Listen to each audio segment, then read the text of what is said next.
കേരളത്തിൽ സുപരിചിതനായ CSI കേരള മഹായിടവക സെക്രട്ടറി ടി പ്രവീൺ തമിഴ്നാട്ടിൽ മത്സരിക്കുകയാണ്. എങ്ങനെയുണ്ട് ഇങ്ങനെ ഓടി തെരഞ്ഞെടുപ്പ് പ്രചരണത്തിൽ ഏർപ്പെടുമ്പോ?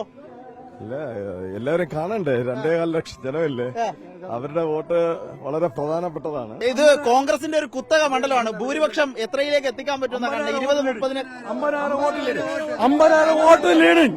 ഇവിടെ തിങ്ങിപ്പാർക്കുന്ന ജനം എളിയ വളരെ പാവപ്പെട്ടതും എളിയ ജനവുമാണ്.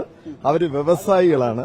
അതായത് പുറത്തു നിന്നുള്ള ഒരു കോൺഗ്രസ്സുകാരനാണ് ഇതുവരെ ഇവിടെ ജയിച്ചത്. ഇത്തവണ ഒരു കോൺഗ്രസിന്റെ വിളവങ്കോടിന്റെ 25 കൊല്ലത്തിന് ശേഷം 20 കൊല്ലത്തിന് മുമ്പ് സുന്ദർദാസ്, അതെന്റെ ഭാര്യയുടെ മാമനായിരുന്നു.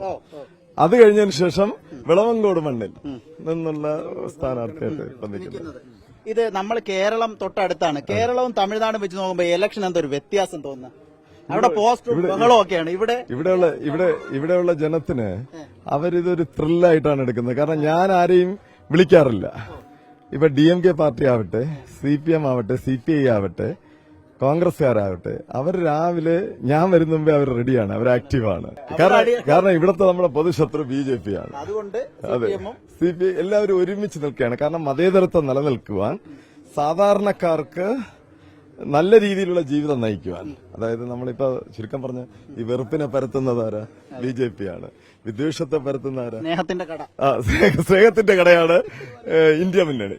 ആ സ്നേഹത്തിന്റെ കട CPM എല്ലാവരും ഒരുമിച്ച് നിൽക്കും. നമ്മൾ ഒരുമിച്ച് നിൽക്കുകയാണ്. അങ്ങ് ഇവിടെ വരുന്നു, സ്വാഭാവികമായിട്ടും ഈ ലക്ഷം ആളുകളുടെ നേതാവാണല്ലോ. അതെ. അപ്പൊ അങ്ങനെ വരുമ്പോ ഒരു സ്വാധീനം അവിടെ സ്വാഭാവികമായിട്ടും ഉണ്ടാവുമല്ലോ. ഇപ്പൊ ഇത്തവണ തിരുവനന്തപുരത്തെ 14 മണ്ഡലങ്ങളിൽ എത്ര മണ്ഡലം കോൺഗ്രസിന്റെ കൂടെ വരും?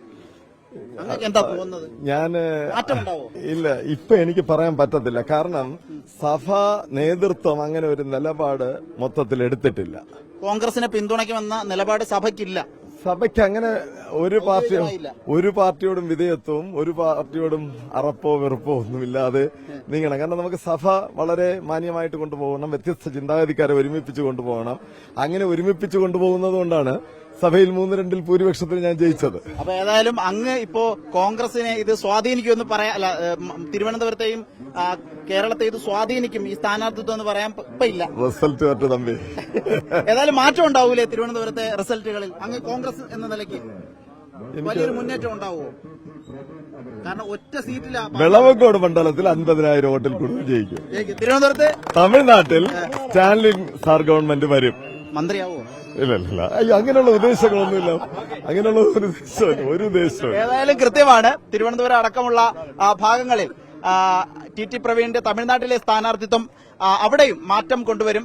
അത് സ്വാധീനം ഉണ്ടാക്കുമെന്ന കാര്യത്തിൽ സംശയമില്ല. വീഡിയോ ജേർണലിസ്റ്റ് മനു ബാലകൃഷ്ണനൊപ്പം reporter Adil Palode, in reporter, Tamil Nadu.